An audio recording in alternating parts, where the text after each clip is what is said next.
அளவில்லா அருளும் இணையில்லா கிருபையும் கொண்டு அகில உலகத்தை படைத்து பரிபாலித்து பராமரித்து இரட்சித்து பாதுகாத்து போஷிக்கக்கூடிய வல்லநாயன் ஆதிபரம்பொருள் அல்லாஹ், அவனுக்கே அனைத்து புகழும் புகழ்ச்சிகளும். அல்ஹம்துலில்லாஹ்.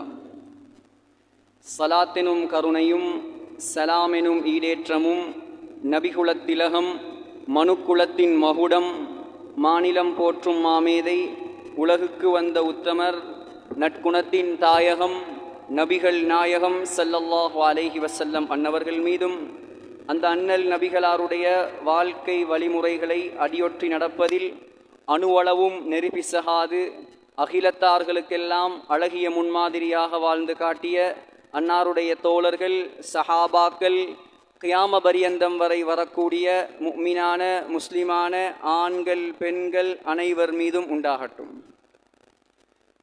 இறையில்லமா மஸ்ஜிதிலே இஅ்திகாஃபுடைய நியத்தோடு நாட்களுக்கெல்லாம் தலைமை நாளாகிய வெள்ளிக்கிழமை நாளில் அல்லாஹ்வால் கடமையாக்கப்பட்ட ஜும்ஆவுடைய கடமையை நிறைவேற்றுவதற்காக வேண்டி நேரகாலத்தோடு வந்தமர்ந்திருக்கும் அல்லாஹ்வின் நல்லடியார்களே, கண்ணியமிக்க கனவான்களே, பேரன்புமிக்க பெரியார்களே, வல்லவன் அல்லாவை மௌத்து வரைக்கும் அஞ்சி பயந்து தக்வாவுடன் வாழுமாறு முதலில் உபன்னியாசம் நிகழ்த்தக்கூடிய எனக்கும் அப்பால் செவியேற்கக்கூடிய உங்களுக்கும் நான் தக்வாவை கொண்டு நல்லுபதேசம் செய்கிறேன். இத்தகுல்லாஹ்.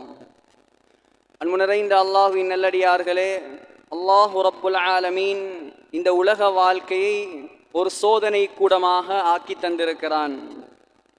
சூரத்துல் முல்கில் அல்லாஹ் சொல்கிறான், தபாரக்கல்லதி பியதிஹில் முல்கு வஹுவ அலா குல்லி ஷைஇன் கதீர். எவனுடைய கரத்தில் ஆட்சி அதிகாரம் அனைத்தும் இருக்கிறதோ அத்தகைய அல்லாஹ் பரிசுத்தமானவன், பாக்கியங்கள் நிறைந்தவன், பரக்கத்துகள் பொருந்தியவன். அவன் எத்தகையவன் என்றால், அல்லதி خلقல் மௌத வல் ஹயாத லியப்லுவக்கும் அய்யுக்கும் அஹ்ஸனு அமலா.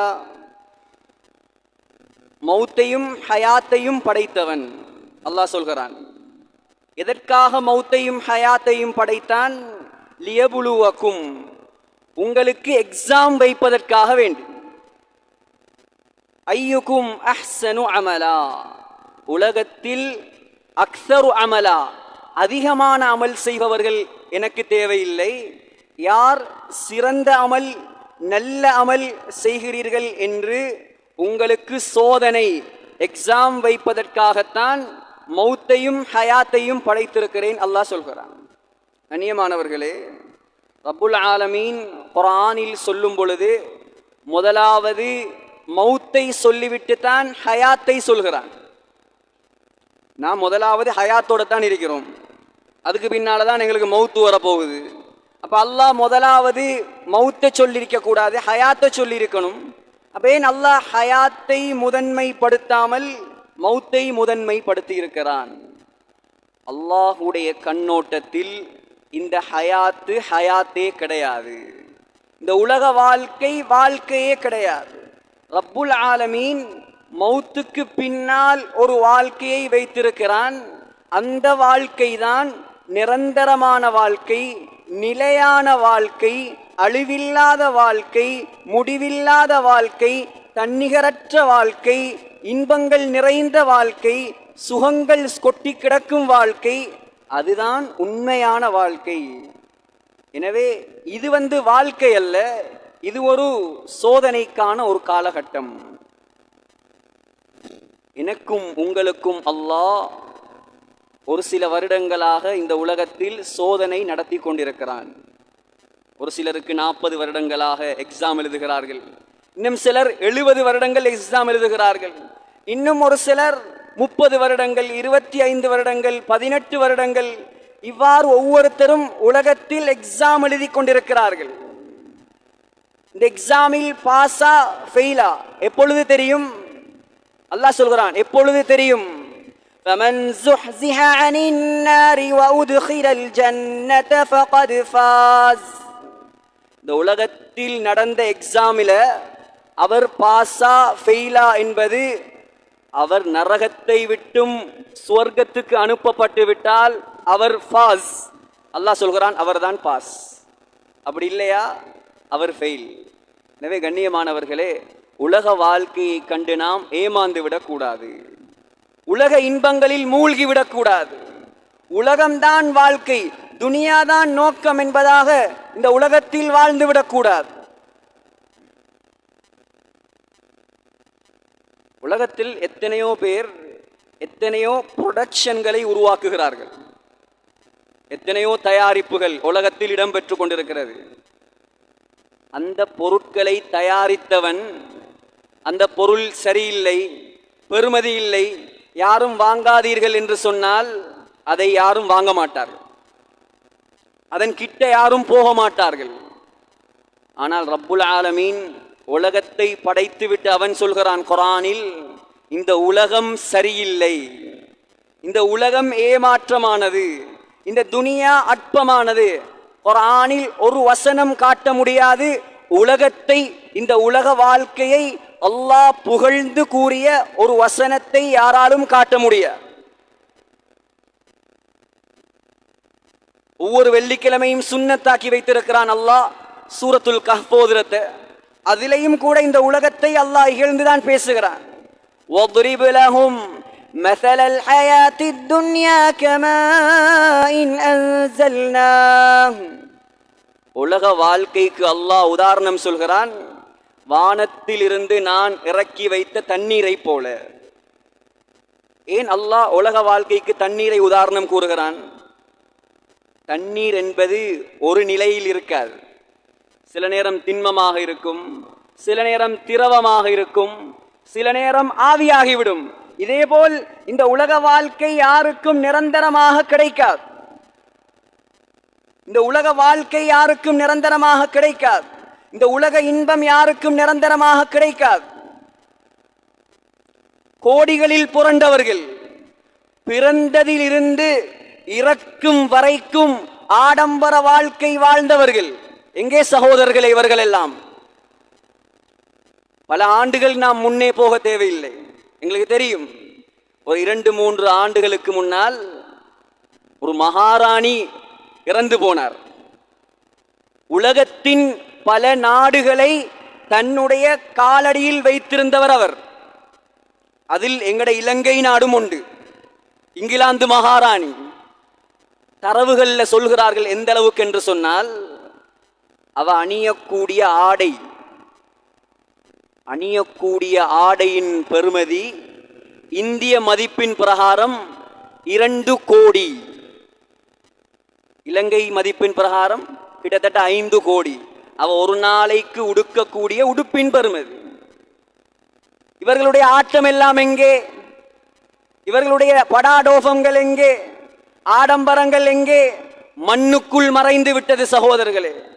அவர்களை பார்த்து யாரும் சாதனையாளர்கள், அவர்களை பார்த்து யாரும் புகழுக்குரியவர்கள் என்று சொல்வது இந்த உலகத்தில் கிடையாது.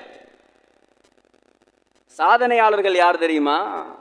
அல்லாஹ்வுடைய பொருத்தத்தை இந்த உலகத்தில் யார் சம்பாதிக்கிறார்களோ, பணம் இருக்கலாம், பலம் இருக்கலாம், படாடோபம் இருக்கலாம், பட்டம் இருக்கலாம், பதவி இருக்கலாம், பராக்கிரமம் இருக்கலாம், அனைத்து விதமான பாக்கியங்களும் இருக்கலாம். ஆனால் அது ஒன்றுமே அல்லாஹ்வை விட்டு மறக்கடிக்க கூடாது.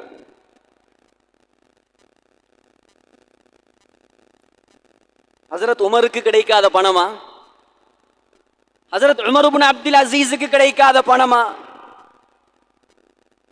இன்று இருக்கக்கூடிய செல்வந்தர்களைப் போல அவர்கள் எல்லாம். ஆனால் கண்ணியமானவர்களே, உலகத்தை ஒதுக்கி வாழ்ந்தார்கள், அல்லாஹ்வுடைய நேசத்தை நெருக்கி வாழ்ந்தார்கள். இந்த உலகத்தில் ஒவ்வொரு மனிதனும், ஒவ்வொரு முஃமினும், ஒவ்வொரு ஆட்சியாளனும், ஒவ்வொரு அதிகாரியும், ஒவ்வொரு படித்தவனும், ஒவ்வொரு பாமரனும் படிக்க வேண்டிய ஒரு வரலாறு தான் உமர் இப்னு அப்துல் அசீஸ் ரஹ்மத்துல்லாஹி அலைஹியுடைய வரலாறு. யார் Umar ibn Abdul Azeez? சும்மிய Umar Athani லிஅத்லிஹி, இரண்டாவது உமர் என்பதாக உலகத்தில் பெயர் பெற்றவர் தான் உமர் இப்னு அப்துல் அசீஸ் ரஹ்மத்துல்லாஹி அலைஹி.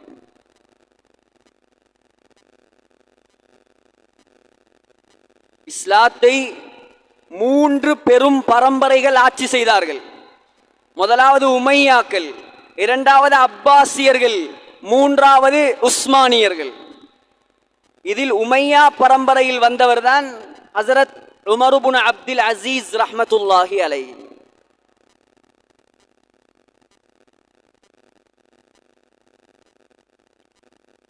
ஹஸரத் உமர் ரலியல்லாஹு அன்ஹு அவர்களுடைய பேத்தியின் மகள். புலிக்கு பிறந்தது பூனை ஆகாது என்பதாக சொல்வார்கள். அதுக்கு உதாரணம் இதுதான்.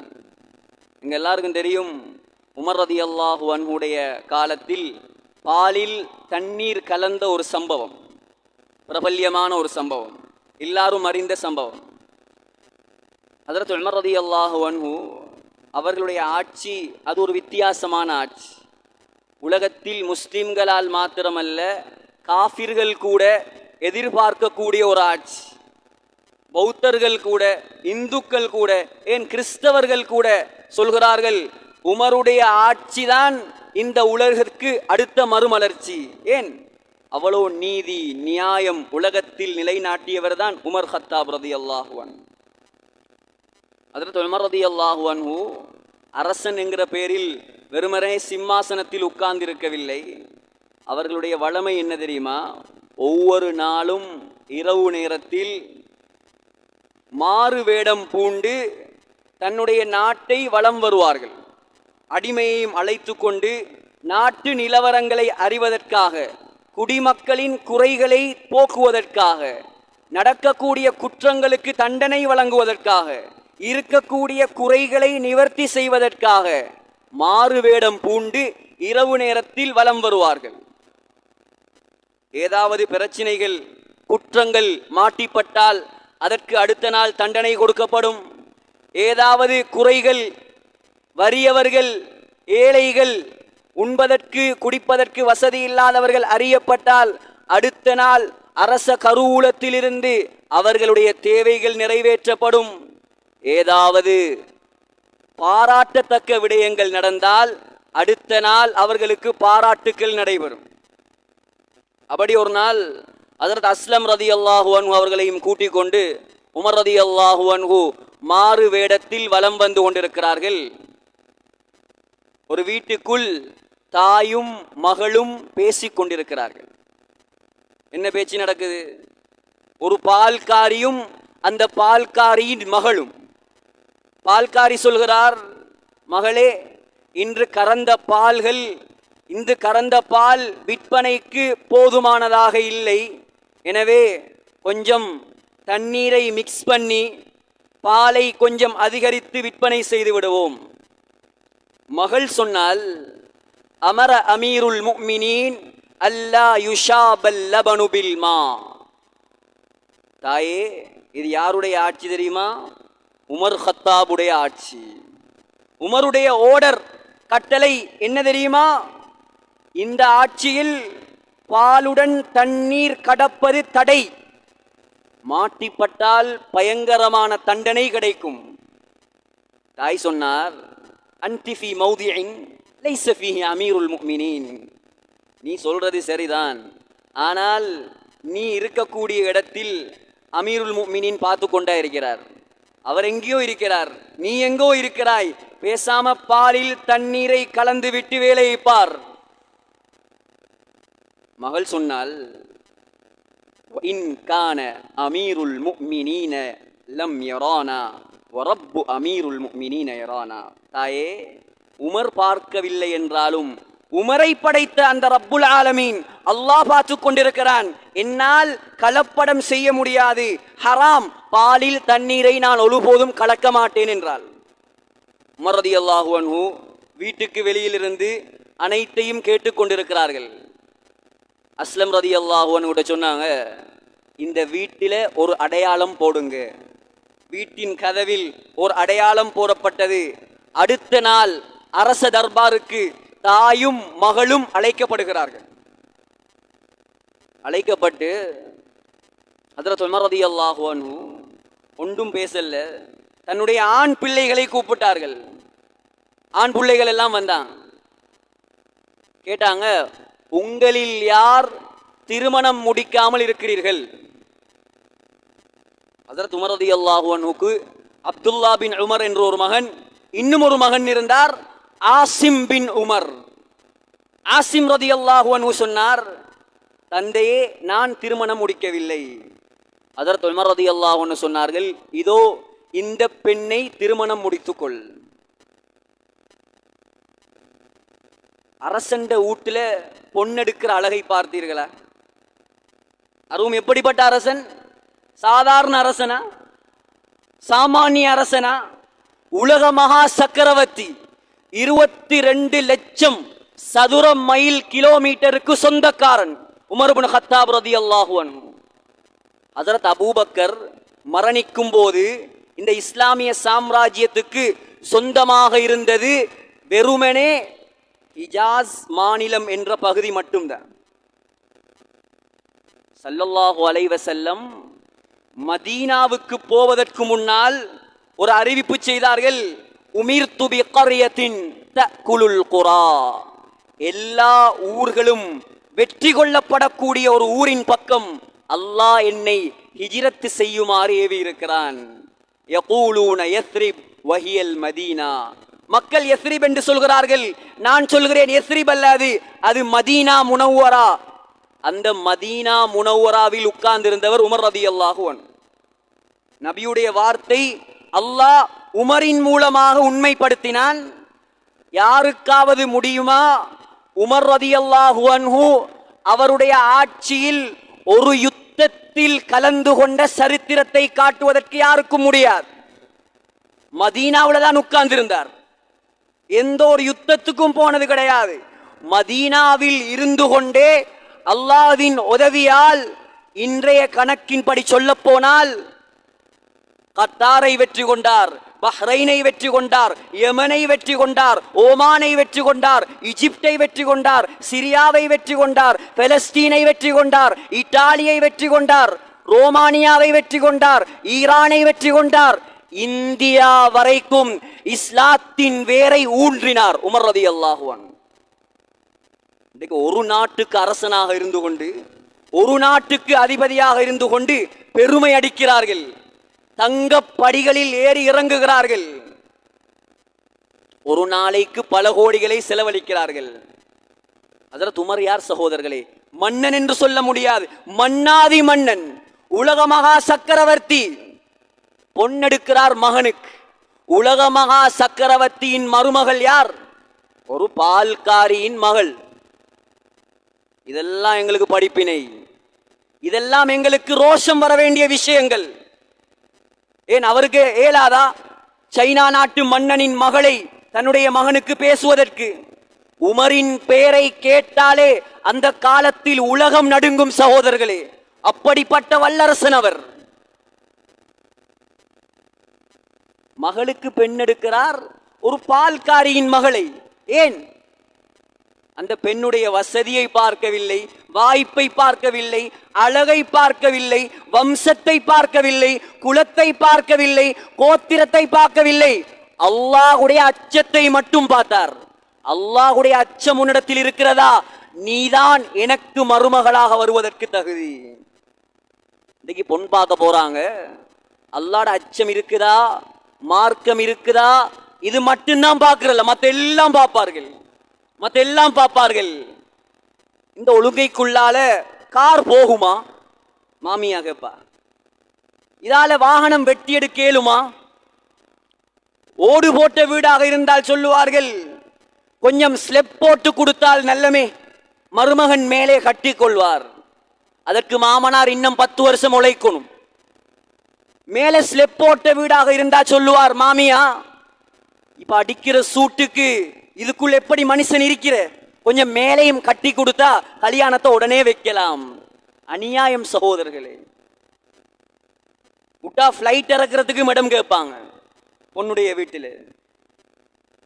இது நம்மட காலத்தில் நடக்கக்கூடிய, நம்மட மாகாணங்கள்ல நடக்கக்கூடிய அநியாயம் இதெல்லாம். ஹஜ்ரத் உமருடைய வாழ்க்கை எப்படிப்பட்ட ஒரு வாழ்க்கை சகோதரர்களே, எவ்வளவு முன்னுதாரணமான வாழ்க்கை. சொத்தை சுகத்தை பார்க்காமல் பெண்ணெடுத்தார்கள். அந்த பரம்பரையில் 2வது உமரே உருவாகினார். அந்த ஆசிமுக்கும் அந்த பால்காரியின் மகளுக்கும் லெய்லா என்று ஒரு பெண் பிள்ளை பிறந்தாள். அந்த லைலா என்ற பெண்ணுக்கு பிறந்தவர்தான் உமர் இப்னு அப்துல் அசீஸ் ரஹ்மத்துல்லாஹி அலைஹி. எங்களுக்கு தெரியும் 4 நேர்வழி பெற்ற கலீஃபாக்கள், ஹஜரத் அபூபக்கர், ஹஜரத் உஸ்மான், ஹஜரத் உமர், ஹஜரத் உஸ்மான், ஹஜரத் அலி. வரலாற்று ஆசிரியர்கள் எழுதுகிறார்கள் 5வது நேர்வழி பெற்ற கலீஃபா ஒருவர் இருக்கிறார். சாதாரண நேர்வழி அல்ல, சாதாரண ஆட்சி அல்ல.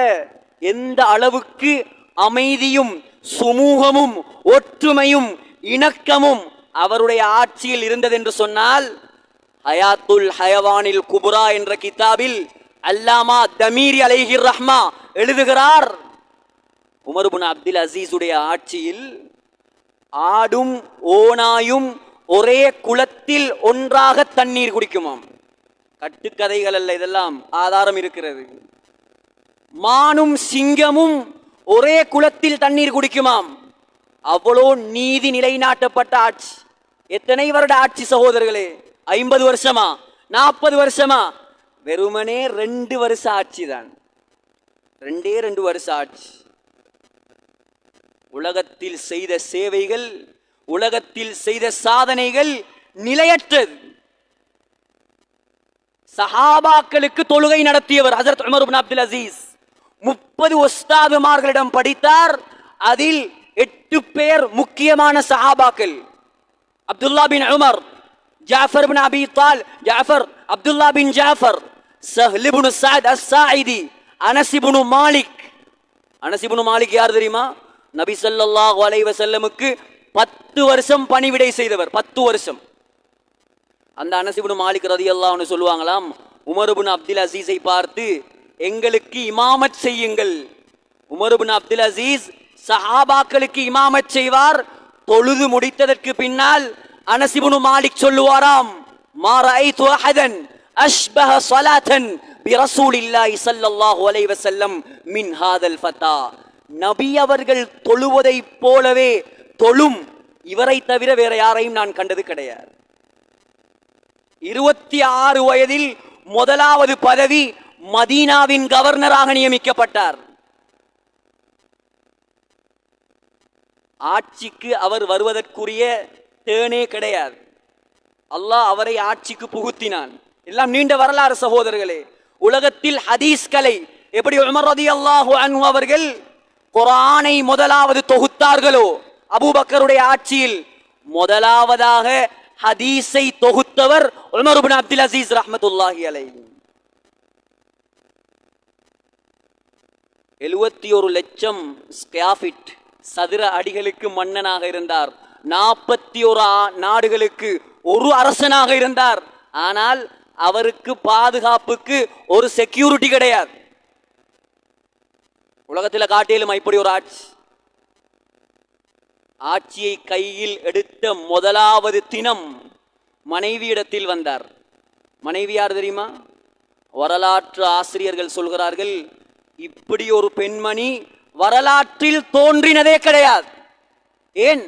பின்துல் ஹலீஃபதி வல் ஹலீஃபத்து ஜத்துஹா உக்துல் ஹலாயிஃபி வல் ஹலீஃபத்து ஜௌஜுஹா. அந்த பெண்ணுடைய தகப்பன் ஒரு மன்னன். யார்? அப்துல் மலிக் இப்னு மர்வான். அந்த பெண்ணுடைய பாட்டன் ஒரு மன்னன், மர்வான் இப்னுல் ஹக்கம். அந்த பெண்மணிக்கு 4 சகோதரர்கள் இருந்தார்கள். 4 சகோதரர்கள். Walid ibn Abdul Malik, Sulaiman ibn Abdul Malik, Hisham ibn Abdul Malik, Yazid ibn Abdul Malik. 4 பேருமே உமையா பேரரசர்கள். இப்படிப்பட்ட பரம்பரையில இந்த பெண்ணை தவிர வேற யாரும் உலகத்தில் வந்தது கிடையாது என்பதாக வரலாற்று ஆசிரியர்கள் எழுதுகிறார்கள். எவ்வளவு பெரிய பரம்பரையா இருக்கும், எவ்வளவு பெரிய பணமாக இருக்கும். ஆட்சியை எடுத்த உடனே மனைவியிடத்தில் வந்தார். வந்து என்ன தெரியுமா சொன்னார்? உன்னிடத்தில் அதிகமான நகை நட்டுக்கள் இருக்கிறது. அதுலேயும் கிதாபில் எழுதுறாங்க, வகான இந்தஹா ஜௌஹருன் ஸமீனுன் லம் யுர மிஸ்லு. உலகத்தில் ஆக பெருமதியான மாணிக்கம், மரகதம், வைரம் அந்த காலத்தில் அந்த பெண்ணிடத்தில் தான் இருந்துச்சாம். சொன்னாராம், இந்த மாணிக்கத்தை உடனடியாக நீ அரச கருவூலத்தில் சேர்க்க வேண்டும். அப்படி சேர்க்கவில்லை என்றால் என்னை பிரிந்து விடு. ஒன்று அது இருக்கணும், இல்லாட்டி நான் இருக்கணும். அந்த பெண்மணி சொன்னாவாம், இதை போல பல 1000 மாணிக்கங்கள் கிடைத்தாலும் எனக்கு தேவையில்லை, நீங்கள் தான் எனக்கு தேவை. மாணிக்கத்தை தூக்கி அரசு தர்பாரில் போட்டார்கள். அரச வம்சத்துக்கு இருந்த அத்துணை சலுகைகளையும் பறித்தார். அந்த கோபத்தில் அவருக்கு நஞ்சு வைத்து கொலை செய்தார்கள். பனு உமையா அரச பரம்பரை அவருக்கு நஞ்சு வைத்து கொலை செய்தார்கள். உலகத்தில் உள்ள எல்லா இன்பங்களையும் ஒதுக்கினார். அவருடைய அடிமைகிட்ட சொன்னாங்க, உமர் இப்னு அப்துல் அசீஸுக்கு நீ நஞ்சு கொடுக்கணும், அப்படி நஞ்சு கொடுக்காவிட்டால் உன்னை நாங்கள் கழுத்து வெட்டி கொலை செய்வோம். பாலில் நஞ்சு கலந்து உமர் இப்னு அப்துல் அசீஸுக்கு கொடுத்தான். குடித்த உடனே படுக்கையில் விழுந்தார்கள்.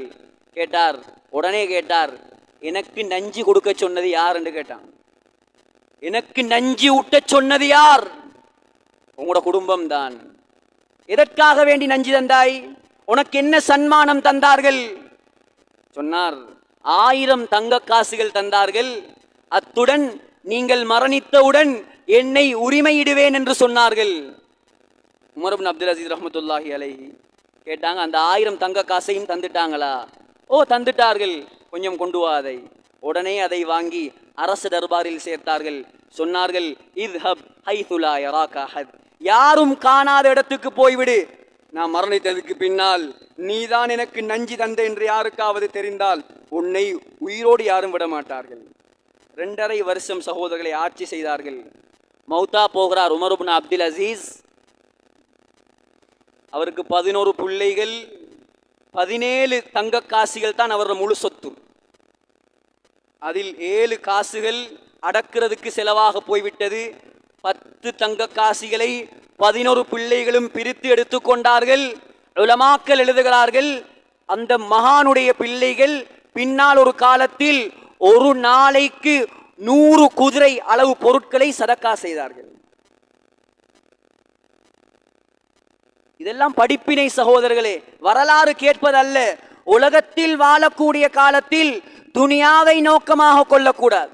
ஹஜரத் உமர் நினைத்திருந்தால் தங்க கட்டிலில் படுத்திருக்கலாம். அவருக்கு கிடைக்காத சொத்தா? கிஸ்ரா அந்த காலத்தில், இந்த காலத்து ரஷ்யா அமெரிக்காவை போல அந்த காலத்தின் வல்லரசு தான் கிஸ்ரா, அதாவது ஈரான் நாடு. அந்த ஈரான் நாடை கைப்பற்றினார். அந்த கிஸ்ரா மன்னனுடைய அத்துணை சொத்துகளும் உமர் ரலியல்லாஹு அன்ஹுடைய காலில் கொண்டு வந்து கொட்டப்பட்டது. எவ்வளோ பெருமதியான சொத்து தெரியுமா?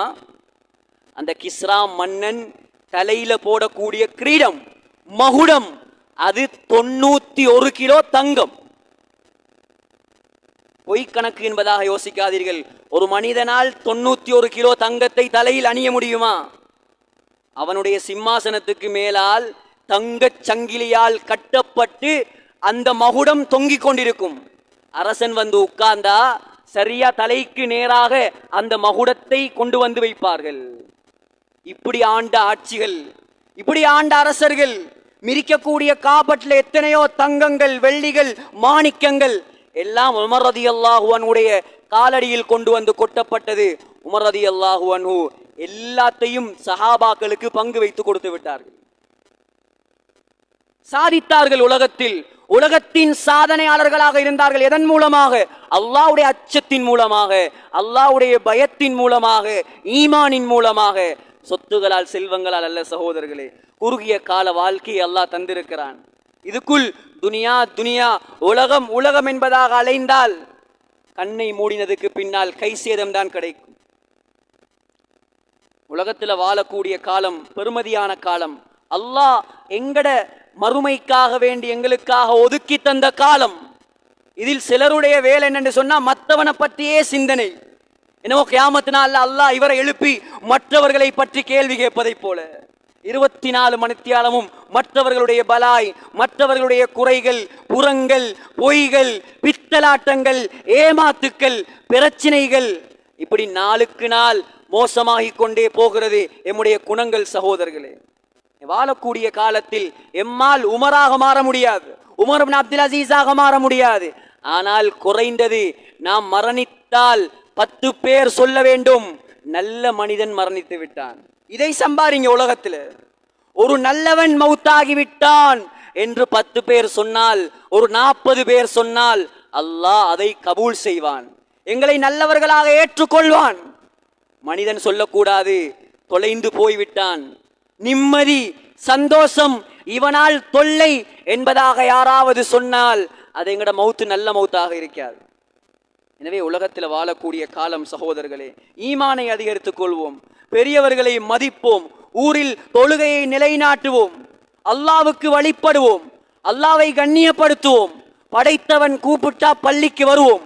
இன்னைக்கு சொல்றோம், நாங்க உதவி செஞ்ச ஒருவன், நாங்க பணம் கொடுத்த ஒருவன் ஏதாவது ஒரு துரோகம் செய்து விட்டால் நன்றி கெட்டவன் நன்றி கெட்டவன் நன்றி கெட்டவன் வாய் நிறைய சொல்கிறார்கள், ஊர் புல்லாக ஏசுகிறார்கள். இந்த ஆரோக்கியத்தை தந்தவன் யார்? இந்த அதிகாரத்தை தந்தவன் யார்? இந்த பேச்சை தந்தவன் யார்? இந்த உயிரை தந்தவன் யார்? உணவை தந்தவன் யார்? உடலை தந்தவன் யார்? மனைவியை தந்தவன் யார்? செல்வத்தை தந்தவன் யார்? அந்த அல்லாவுக்கு நன்றி கெட்டவர்களாக, அவனை சுஜூது செய்யாதவர்களாக எங்கள் எத்தனை நண்பர்கள், எத்தனை சகோதரர்கள், எத்தனை குடும்பத்தார்கள் இந்த உலகத்தில் வாழ்ந்து கொண்டிருக்கிறார்கள். நன்றி கெட்டவர்களாக வாழ்கிறோமே சகோதரர்களே. எனவே இருக்கக்கூடிய காலம் இது வீணான காலம் அல்ல. அல்லாஹ்வே சொல்கிறான், உலகத்தில் சில மக்களுக்கு எவ்வளோ சொன்னாலும் விளங்காது, எவ்வளோ சொன்னாலும் விளங்காது.